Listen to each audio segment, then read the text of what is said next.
Disse-lhe Jesus: Eu sou a ressurreição e a vida. Aquele que crê em mim, ainda que morra, viverá. E quem vive e crê em mim, não morrerá eternamente. Você crê nisso?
Olá, estamos no tempo de Quaresma.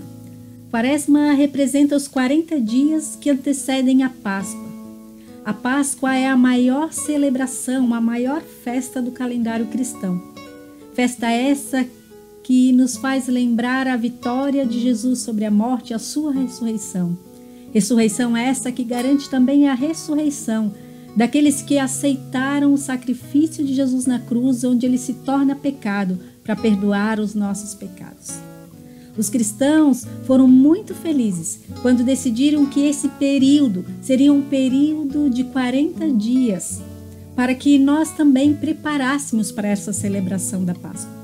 Não é um preparo exterior, de festa, de enfeites, de comidas, mas um preparo interior, onde nós também, assim como Jesus passou 40 dias no deserto, se preparando para o seu ministério, nós também possamos nos preparar para também celebrarmos com alegria e uma consciência viva a ressurreição de Jesus, o sacrifício de Jesus, onde ele tem essa vitória. Nesse tempo de Quaresma, você também pode se preparar. Pode se preparar simplesmente silenciando, tirando o tempo para estar na presença de Deus e ouvi-lo a partir da sua palavra. Você pode se preparar praticando os treinamentos de alma, as disciplinas espirituais que nos convidam a estar na presença desse Deus. Disciplinas, por exemplo, como o jejum, que nos ajuda também a perceber as nossas necessidades e como somos também carentes da presença de Deus na nossa vida. Também podemos ter tempo e tirar dias de descanso, onde nós colocamos Deus em primeiro lugar. Tirar tempo para meditar na sua palavra, para contemplar a sua criação. Esse tempo nada vale se for colocado como uma lei, mas ele deve ser um tempo onde eu decido, por 40 dias ou por um período, estar mais íntimo e mais próximo do Senhor, para que no domingo de Páscoa, junto com Ele, venhamos celebrar a alegria da ressurreição, celebrar a verdade que é Jesus vive e voltará, também para ressuscitar vivos e mortos, também para nos buscar por uma vida eterna na sua glória. Que o Senhor lhe abençoe, que o Senhor lhe guarde e que esse tempo de Quaresma venha ser um tempo muito especial, onde você vai experimentar um relacionamento profundo e íntimo com o Senhor Jesus. Deus abençoe.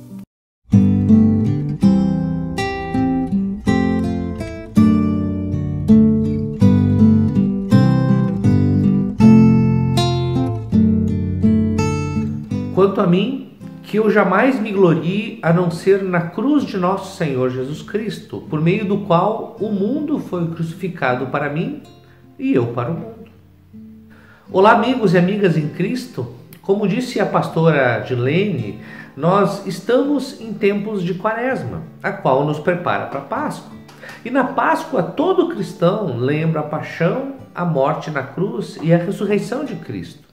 Hoje eu gostaria de destacar particularmente a cruz de Cristo e trazer de maneira bem objetiva uma percepção que muitas vezes nos escapa sobre ela, que nós devemos nos sentir honrados por participar dessa cruz. É isso que Paulo fala nos versículos que lemos. Quanto a mim, que eu jamais me glorie a não ser na cruz de nosso Senhor Jesus Cristo. Agora, o que significa isso de maneira prática? Olha, gloriar-se na cruz de Cristo significa dizer que não importa qual tempo que nós estamos vivendo ou que nós viveremos, a cruz, ela continua sendo o centro da nossa vida e do mundo inteiro. É ela que nos fortalece, é ela que nos dá esperança. É nela que nós construímos a nossa identidade, o nosso sentido de vida, o nosso destino. Na cruz, o mundo nunca mais foi o mesmo e nunca mais vai ser. Grandes acontecimentos mundiais pelos quais nós passamos, como a pandemia, grandes guerras, com certeza mudaram o mundo como conhecemos hoje, mas a sua influência não vai ser para sempre. A cruz, ela é diferente. Ela marcou uma mudança definitiva no mundo, pois ela estabeleceu o centro do projeto da salvação de Deus. Na cruz, toda a consequência do mal sobre a humanidade e a criação foi anulada. Ali Jesus toma sobre si as nossas dores e por causa de suas feridas nós somos curados e nos tornamos livres do domínio do pecado. Apenas na cruz é que nós conseguimos ver que somos mais pecadores do que pensamos, mas mais amados do que imaginamos. A cruz ainda aponta para a nova criação, onde todas as coisas serão restauradas, onde não haverá lágrima nem dor e onde seremos recriados à imagem e semelhança de Deus por causa de Jesus Cristo. Você acredita nisso? Bem, nós vivemos tempos difíceis e confusos e você tem que acreditar em algo. Há 2 anos, ninguém diria que teríamos uma pandemia. Há 2 meses, ninguém diria que teríamos uma guerra que afetaria o mundo. Existe uma grande pressão para nos moldarmos a esse desespero, individualismo, a essas paixões que o mundo tem. Mas nós podemos trilhar outro caminho, que é o caminho da cruz. Eu não sei quem acompanhou o livro e depois o filme O Senhor dos Anéis, mas tem uma cena ali que é muito interessante, que nos ajuda a entender o processo pelo qual nós estamos vivendo. o hobbit Frodo, ele está conversando com Gandalf, o mago, e Frodo lembra do condado onde ele vivia e por gerações a vida era pacífica e colorida, mas agora tudo era guerra, trevas. Então Frodo fala para Gandalf: eu queria que tudo isso não tivesse acontecido no meu tempo aqui. Mas Gandalf responde: eu também, assim como todos aqueles que vivem em tempos como esse. Mas não cabe a eles decidir isso. Tudo o que temos de decidir é o que fazer com o tempo que nos é dado. Bem, as Escrituras, elas nos ensinam a tomar essa decisão olhando para a cruz. Ou seja, nós devemos viver pela cruz e por causa dela. Pode vir o que for, não sabemos exatamente como será o amanhã, mas sabemos que podemos viver em Cristo por causa da cruz. A crucificação foi o dia em que a revolução começou e o novo mundo ficou diante de nós. Tudo posso naquele que me fortalece. Em Cristo nós somos mais que vencedores. Agora, tem um problema aí. Muitas pessoas, inclusive dentro da igreja, não se dão conta do que realmente significa a cruz. Na prática, consideram a cruz um lugar de derrota e não de vitória. Não entendem que a coroa de espinhos e a coroa real são a mesma realidade. Associam a vitória com o sentir-se bem, com o fato das coisas darem certo na vida. Para explicar melhor o que eu quero dizer, eu te convido a dar uma olhada em outra história da Bíblia. Está no Evangelho de Mateus 16, 13 a 28 e é uma conversa entre Jesus e Pedro. Eu vou ler apenas alguns versículos e diz o seguinte: chegando Jesus à região de Cesareia de Filipe, perguntou aos seus discípulos: quem os homens dizem que o Filho do Homem é? Eles responderam: alguns dizem que é João Batista, outros Elias, e ainda outros Jeremias ou um dos profetas. E vocês? Perguntou ele: quem vocês dizem que eu sou? Simão Pedro respondeu: tu és o Cristo, filho do Deus vivo. Respondeu Jesus: feliz é você, Simão, filho de Jonas, porque isso não lhe foi revelado por carne ou sangue, mas por meu Pai que está nos céus. Desde aquele momento, Jesus começou a explicar aos seus discípulos que era necessário que ele fosse para Jerusalém e sofresse muitas coisas nas mãos dos líderes religiosos, dos chefes, dos sacerdotes e dos mestres da lei, e fosse morto e ressuscitasse no terceiro dia.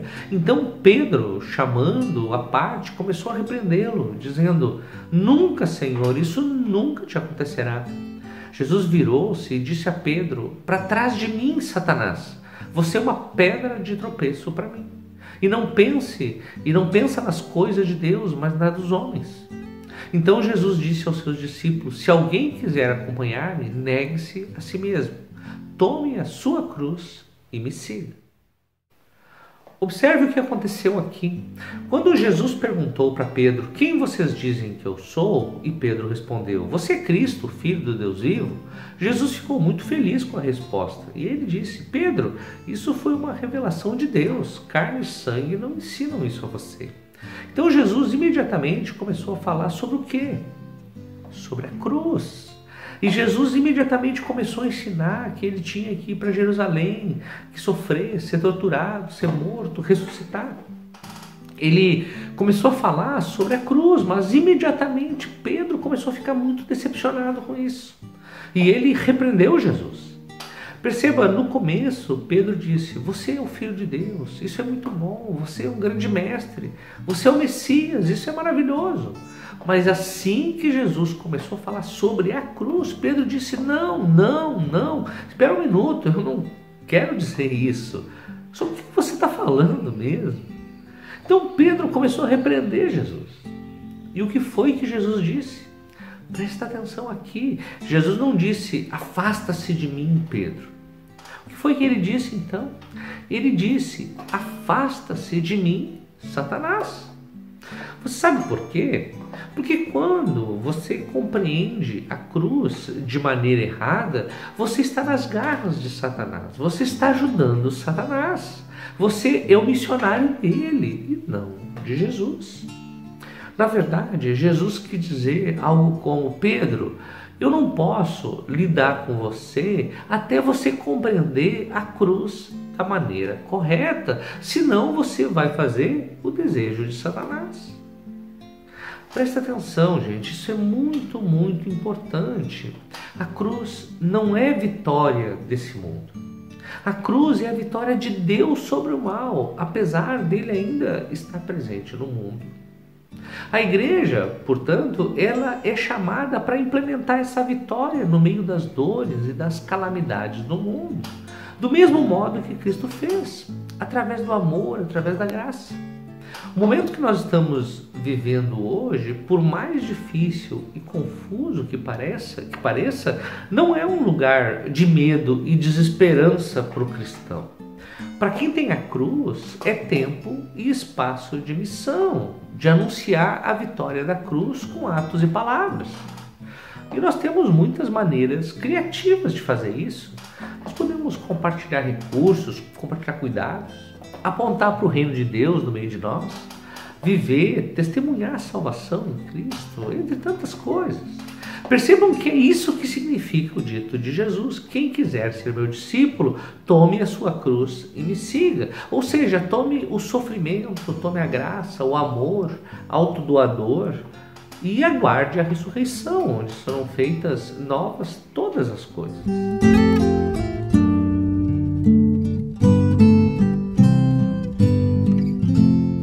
Eu quero finalizar essa mensagem dizendo por que você pode confiar em Jesus. Quando ele diz para você tomar a sua cruz.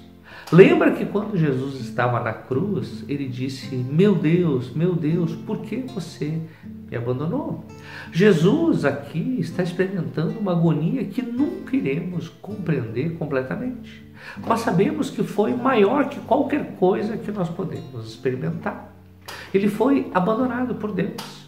O que havia sido quebrado ali não foi um simples relacionamento, foi um relacionamento eterno, desfrutado na Trindade. Era Pai, Filho e Espírito Santo compartilhando amor, intimidade e amizade de maneira completa. Isso havia se rompido. Jesus aqui sofre a ira de Deus.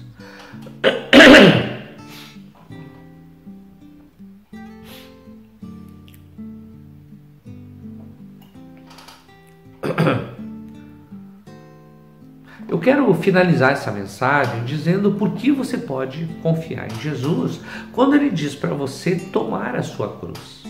Lembra que quando Jesus estava na cruz, ele disse: meu Deus, por que você me abandonou?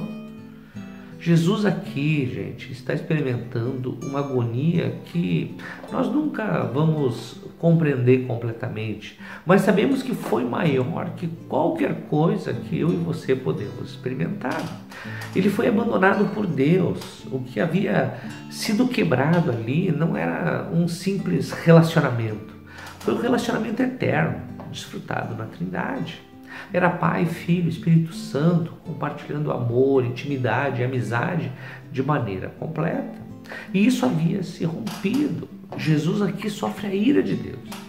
Nesse momento nós percebemos de modo muito claro que Jesus morreu a morte que nós deveríamos morrer, apesar de ter vivido a vida que nós deveríamos viver. Jesus morreu em nosso lugar. Jesus era puro e sem pecado, mas a humanidade não. E o custo do pecado é a morte. O abandono de Deus, portanto, era para ser a nossa experiência, mas Jesus voluntariamente se entregou por nós. Agora, por que Jesus fez isso? Por que ele deixou Jesus abandoná-lo? Como ele disse para Pedro: você acha que eu não posso pedir a meu Pai e ele me mandaria mais de 12 legiões de anjos para me livrar? Isso está em Mateus 26. Ou ainda: ninguém tira a minha vida, pelo contrário, eu espontaneamente a dou. Isso está em João 10. Então, por que ele deixou tudo isso acontecer com ele? Porque ele entrou em agonia extrema voluntariamente. Resposta, gente, está em João 3,16. Porque Deus amou o mundo de tal maneira que deu seu Filho unigênito para que todo aquele que nele crê não pereça, mas tenha a vida eterna. Agora você sabe a resposta por que ele fez isso. Ele fez isso por você, por mim, por todos nós. Ele fez isso por amor. Portanto, quando você ouvir esse grito no seu coração: Deus meu, por que me abandonaste?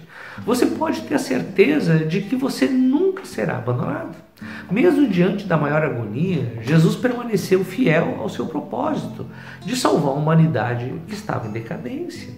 Se ele não nos abandonou no pior momento da sua vida, quando os pecados do mundo estavam pesando sobre ele, ele não vai nos abandonar agora. Então confie no caminho da cruz. Ela celebra não apenas a nossa vitória sobre a morte, em e através de Jesus, mas a vitória do mundo sobre o mal. Esse é o caminho que Deus escolheu para nos salvar e é uma honra poder trilhá-lo. Vamos orar? Obrigado, Pai, pela tua cruz. Através dela realmente podemos passar por todas as dificuldades do nosso mundo, do nosso dia a dia, desse momento pelo qual estamos passando. Ó Deus, nós entregamos a nossa vida a Ti para que possamos desfrutar dessa realidade, da Tua presença na nossa vida e da obra que Tu fez na cruz. Que possamos, Senhor, fazer isso com o coração aberto, confiante de que a Tua vida realmente está na nossa vida. Então é uma honra para nós trilhar esse caminho e viver contigo, porque Tu realmente deu a vida por nós e nos deu a salvação plena. Por isso te louvamos e te agradecemos. Oramos em nome de Jesus. Amém.